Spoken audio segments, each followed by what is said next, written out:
ஸ்ரீ வாசுதேவ மாஹாத்மியம் 29ஆம் அத்தியாயம். கிரியை யோகம், வாசுதேவரை வழிபடும் முறை. ஸ்ரீ நாராயணர் கூறினார், பல்வேறு வழிபாட்டு பொருள்கள் மற்றும் சேவைகள் மூலம் அவரை மன ரீதியாக வணங்கிய பிறகு பக்தர் அவரை அழைத்து ஸ்தாபன முத்திரையால் ஸ்ரீ மகாவிஷ்ணுவின் சிலையில் அவரை நிலைநிறுத்த வேண்டும். அதாவது வழிபாட்டில் பயிற்சி செய்யப்படும் விரல்களின் ஒரு குறிப்பிட்ட நிலை சிலையில் நிறுவப்பட்டிருப்பதை குறிக்கிறது. பின்னர் அவர் தன்னை உருவாக்கும் தெய்வங்களை, அதாவது அவரது துணை தெய்வங்களை அவற்றின் தனித்தனி மந்திரங்கள் அல்லது அவற்றின் திருப்பெயர்களால், அதுவே ஒரு மந்திரத்தால் அழைக்க வேண்டும். பின்னர் அவற்றை நன்றாக நிறுவ வேண்டும். மணி போன்ற சில இசைக்கருவிகளை அவர் சேர்க்க வேண்டும் அல்லது வாசிக்க வேண்டும். மேலும் கைத்தட்டல் ஒலி எழுப்ப வேண்டும். தெய்வம் உறக்கத்திலிருந்து எழுந்திருப்பதாக கருதி பல் துலக்க வேண்டும், அதாவது துலக்குவதை கற்பனை செய்து பாவிக்க வேண்டும். ஷியாமாகா, அரிசி போன்ற சோளம், விஷ்ணு கிராந்தம் அப்படி அழைக்கப்படும் ஒரு செடி, துர்வா புல் மற்றும் தாமரை ஆகியவற்றை பாத்தியமாக பாதங்களை சுத்தம் செய்வதற்கான நீர் கலந்து இறைவனுக்கு கொடுக்க வேண்டும். பின்னர் அர்க்யமாக அருந்தும் நீரில் சந்தன பசை, உடையாத முனைகளை கொண்ட அரிசி தானியங்கள், மலர்கள், தர்பை புல்லின் முனைகள், எள் விதைகள், கடுகு விதைகள், பார்லி விதைகள் ஆகியவற்றை போட வேண்டும். அர்க்யத்திற்கான பாத்திரத்தில் தண்ணீரை நிரப்பிய பிறகு துர்வா புல்லை போட வேண்டும்.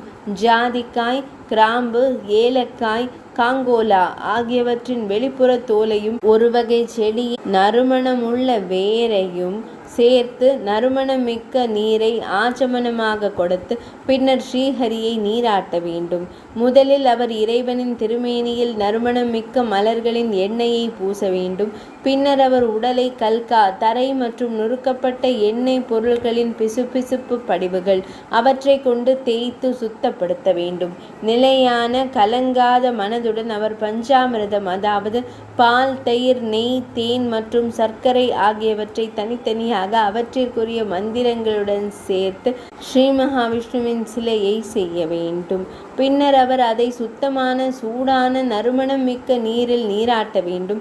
பின்னர் அவர் நீராடுவதற்காக பீடத்தில் சந்தனம் போன்றவற்றால் சிறிது வணங்க வேண்டும்.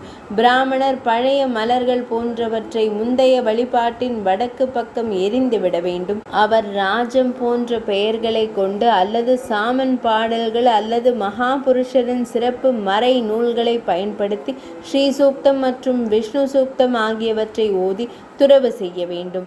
தீட்சை பெற்ற பெண்களான சூத்திரர்கள் ஸ்ரீ விஷ்ணு சஹஸ்ரநாமம், அதாவது ஸ்ரீ மகாவிஷ்ணுவின் 1000 நாமங்கள் அல்லது 108 நாமங்களை ஓதி துறவு சடங்கை செய்ய வேண்டும்.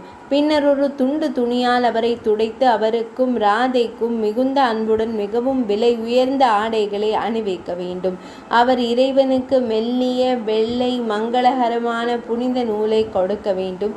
அவர் தனது உடல் முழுவதும் தங்கம் மற்றும் விலை உயர்ந்த கற்களால் ஆன ஆபரணங்களை அணிவிக்க வேண்டும். பருவத்திற்கு ஏற்ப அவர் வழக்கமாக செய்யும் இடத்தில் சந்தன குங்குமம் அல்லது அடர்த்தியான குங்குமம் அவற்றை கொண்டு குங்குமத்தால் குச்சியை உருவாக்க வேண்டும். தேவி ராதையை அவளுக்குரிய திருவாபரணங்களால் அலங்கரித்த பிறகு அவர் குங்குமம் மற்றும் உடையாத அரிசி துகள்களால் நெற்றியில் திலக குறியையும் அவளுடைய முகத்தில் அலங்கார உருவங்களையும் வரைய வேண்டும். கண்ணாடியை காட்டிய பிறகு அவர் கழுத்தில் மலர் மாலைகள் மற்றும் தலையில் மலர் மாலைகள் அல்லது 1000 துளசி இலைகள் ஆகியவற்றை சூட்டி வணங்க வேண்டும்.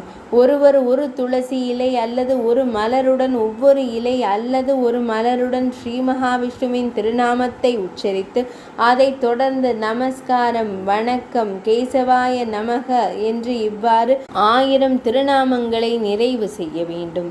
அதன் மூலம் இறைவனை வணங்க வேண்டும். நறுமண மலர்கள் மற்றும் மங்களகரமான மலர்களை பொடிகளால் தசாங்க வகை தூபம் மற்றும் அமிர்தம் போன்றவற்றை கொண்டு அவர் தூபமிட வேண்டும். நெய் நிரப்பப்பட்ட ஒரு ஜோடி திரிகளுடன் ஒரு விளக்கை தயாரிக்க வேண்டும். அவர் தனது திறனுக்கு ஏற்ப தூய உணவை பெரிய பிரசாதமாக வழங்க வேண்டும். 4 கால்கள் கொண்ட ஒரு நாற்காலியில், அதாவது ஒரு தட்டில் சம்யாவா அதாவது நெய்யில் வறுத்து நீள் வட்ட வடிவில் செய்யப்பட்ட கோதுமை ஈரட்டி சர்க்கரையுடன் தடவி பாயாசம் அதாவது பாலில் வேக வைத்த அரிசி. அபூபா மாவு மற்றும் மாவால் செய்யப்பட்ட ஒரு சிறிய வட்ட ஈரட்டி. சஷ்குலி இது சுட்ட ஈரட்டியின் ஒரு துண்டு. லட்டுக்கள் இனிப்பு பந்துகள். பூரிகா நெய் அல்லது எண்ணெயில் நிரப்பப்பட்ட ஒரு வகையான ஈரட்டி. மராத்தியில் பூரி என்று இது அழைக்கப்படுகிறது. பொலிகா உள்ளே இனிப்பு பொருட்களை கொண்டு சுட்ட ஒரு ஈரட்டி. மராத்தியில் பொலி என்று அழைக்கப்படுகிறது. வேக வைத்த அரிசி கலந்தது. மசாலா பொருட்கள் தயிர் பால் நெய் போன்றவை. அவர் அன்புடன் அவரை உணவு உண்ணச் சொல்லி இடைவெளியில் நீரருந்த வழங்க வேண்டும். அரை முகூர்த்தத்தில் 24 நிமிடங்கள் அவர் கரங்களை சுத்தம் செய்ய தண்ணீர் கொடுக்க வேண்டும். விஸ்வக்சேனருக்கும் மற்ற தெய்வங்களுக்கும் ஒதுக்கப்பட்ட இறைவனின் உணவின் எச்சங்களை ஒருவரின் சொந்த நலனுக்காக ஒதுக்கி வைக்க வேண்டும். நிலத்தை சுத்தம் செய்ய வேண்டும். தெய்வத்தின் சுவாசத்திற்கு நறுமணத்தை கொண்டு வர வாய் வாசனை திரவியமாக அவர் வெற்றிலை, கிராம்பு, ஏலக்காய், ஜாதிக்காய் மற்றும் பிற பொருட்களை சுற்றி ஒரு வெற்றிலையை கொடுக்க வேண்டும். ஒரு தேங்காய் மற்றும் பிற பழங்கள் மற்றும் தட்சணையை ஒருவரின் திறனுக்கு ஏற்ப கொடுத்து வாத்திய இசையுடன் இறைவனுக்கு முன் ஒளியை அசைக்க வேண்டும். அவருக்கு ஒரு கைப்பிடி மலர்களை அர்ப்பணித்த பிறகு அவர் தனக்கென ஒதுக்கப்பட்ட துதிகளால் அவரை புகழ்ந்து பாட வேண்டும். அவர் முன்னிலையில் பாடி நடனமாடும் போது அவரது நாமத்தை மகிமைப்படுத்த வேண்டும். இது பக்தியின் கீர்த்தனை வடிவமாகும். ஒரு முகூர்த்தத்திற்காக 48 நிமிடங்கள் அதை கீர்த்தனம் செய்து தெய்வத்தை வலம் வந்த பிறகு அவர் ஒரு கைத்தடியை போலே தெற்கே சற்று குறுக்காக தரையில் சாஷ்டாங்கமாக வணங்க வேண்டும். ஒரு ஆண் உடலின் 8 பாகங்களுடன் அதாவது 2 கரங்கள், 2 பாதங்கள், 2 முழங்கால்கள், மார்பு மற்றும் தலை அல்லது தனது உடலின் 5 பாகங்களுடன் அதாவது 2 கைகள், 2 கால்கள் மற்றும் தலை தரையை தொட்டு சாஷ்டாங்கமாக வணங்க வேண்டும். ஆனால் ஒரு பெண் தனது உடலின் 5 பாகங்களுடன் மட்டுமே வணங்க வேண்டும். வேறு எந்த வகையிலும் சாஷ்டாங்கமாக வணங்கலாகாது. 2 பாதங்கள், 2 கைகள், 2 முழங்கால்கள், மார்பு, தலை, பார்வை, பேச்சு மற்றும் மனம் ஆகியவற்றுடன் செய்யப்படும் சாஷ்டாங்கம் அஷ்டாங்கம் 8 பாதங்கள் என்று அழைக்கப்படுகிறது. 2 கைகள், மனம், தலை, குனிந்து பேசுதல் மற்றும் பார்வை ஆகியவற்றுடன் செய்யப்படும் சாஷ்டாங்கம் பஞ்சாங்கம் 5 பாதங்கள் என்று அழைக்கப்படுகிறது. இதில் 6 காரணிகள் உள்ளன. இருப்பினும் கைகளின் ஜோடியை ஒன்றாக கருதாவிட்டால் அது பஞ்சாங்கம் என்று அழைக்கப்படுகிறது. வழிபாட்டின் போது இந்த 2 வகையான சாஷ்டாங்கங்களும் உயர்ந்தவை. பகவானே, தலைவரே, நான் தங்களை தங்களிடம் சமர்ப்பித்துள்ளேன். சம்சாரத்திற்கு பயப்படுபவனாகிய என்னை காப்பாற்றுங்கள். இவ்வாறு அவரிடம் பிரார்த்தனை செய்து தனது வழக்கமான வேத படிப்பை பாராயணத்தை தனது திறனுக்கு ஏற்றவாறு தொடர வேண்டும். ஓய்வை தியானித்து அவரால் பயபக்தியுடன் தலையால் கொடுக்கப்பட்ட அனுமதி பெற்ற பிறகு ஒருவர் தனது இதய தாமரையில் அழைக்கப்பட்ட ராதை மற்றும் ஸ்ரீகிருஷ்ணருக்கு முன்பாக நிலைநிறுத்தி அனைத்து அங்க தேவர்களையும் அவரவர் இடங்களுக்கு அனுப்ப வேண்டும். ஸ்ரீஹரியின் சிலையை ஒரு கரும்பு பெட்டியில் ஓய்வெடுக்க வைத்த பிறகு அல்லது ஆலயத்தில் உள்ள படத்தை கதவை மூடிய பிறகு அவர் வைஸ்வதேவத்தை அனைத்து கடவுள்களுக்கும் சமைத்த உணவை வணங்குதல் செய்ய வேண்டும். ஸ்ரீஹரிக்கு வழங்கப்படும் உணவின் எஞ்சிய பகுதியை தன்னை சார்ந்தவர்களிடையே விநியோகித்து அதை தானே அனுபவித்த பிறகு அதாவது உட்கொண்ட பிறகு மீதமுள்ள நாளை அவர் தனது கதைகள் போன்றவற்றில் அதாவது செவிமடுப்பது அல்லது கூறுவது செலவிட வேண்டும். மேலே கூறப்பட்ட நடைமுறையின்படி தினமும் பெரிய வழிபாட்டை செய்து ஸ்ரீ மகாவிஷ்ணுவை பக்தியுடன் வழிபடுபவர் அவரது அதாவது ஸ்ரீ மகாவிஷ்ணுவின் உதவியாளராக மாறுகிறார். தேவர்கள் விரும்பும் ஒரு பிரகாசமான சொர்க்க ரதத்தில் ஏறி ஒரு பிரகாசமான வான உடலை பெற்ற வழிபாட்டாளர் ஸ்ரீஹரியின் கோலோகம் என்றழைக்கப்படும் இடத்திற்கு செல்கிறார். அல்லது ஸ்ரீஹரியை தினமும் வழிபட்டாலும் அவர் விரும்பிய பொருள் பொருள்களை மனித வாழ்க்கைக்கு 4 நோக்கங்களான தர்மம், செல்வம், இன்பம் மற்றும் இறுதி முக்தியுடன் அடைகிறார். மேற்கூறிய நடைமுறையின்படி தேவி ராதையுடன் ஸ்ரீஹரியை வழிபட இயலாத ஒருவர் கிடைக்கக்கூடிய சேவை பொருட்களை கொண்டு ஸ்ரீஹரியை மட்டுமே வழிபட வேண்டும். 12 எழுத்துக்களை கொண்ட பிரணவத்துடன் கூடிய பகவதே வாசுதேவாய மந்திரத்தை கொண்ட ஒரு பிராமணரும் ஸ்ரீஹரியின் பெயரை மந்திரமாக கொண்ட மற்றவர்களும் ஸ்ரீஹரியை வழிபட வேண்டும். சித்தி, அதாவது சில இயற்கைக்கு அப்பாற்பட்ட சக்திகளை நிறைவேற்றுதல், அது அளிப்பது பக்தி மட்டுமே.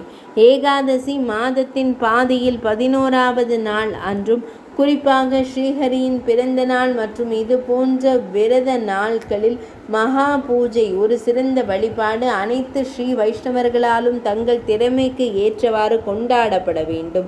ஒருவர் மற்றொருவரால் கட்டப்பட்ட கோவிலின் ஸ்ரீஹரியின் சிலையை நிறுவுவதை மட்டுமே செய்தாலும் அவர் அனைத்து பாவங்களிலிருந்தும் விடுபட்டு உலகத்தின் பேரரசராக மாறுகிறார்.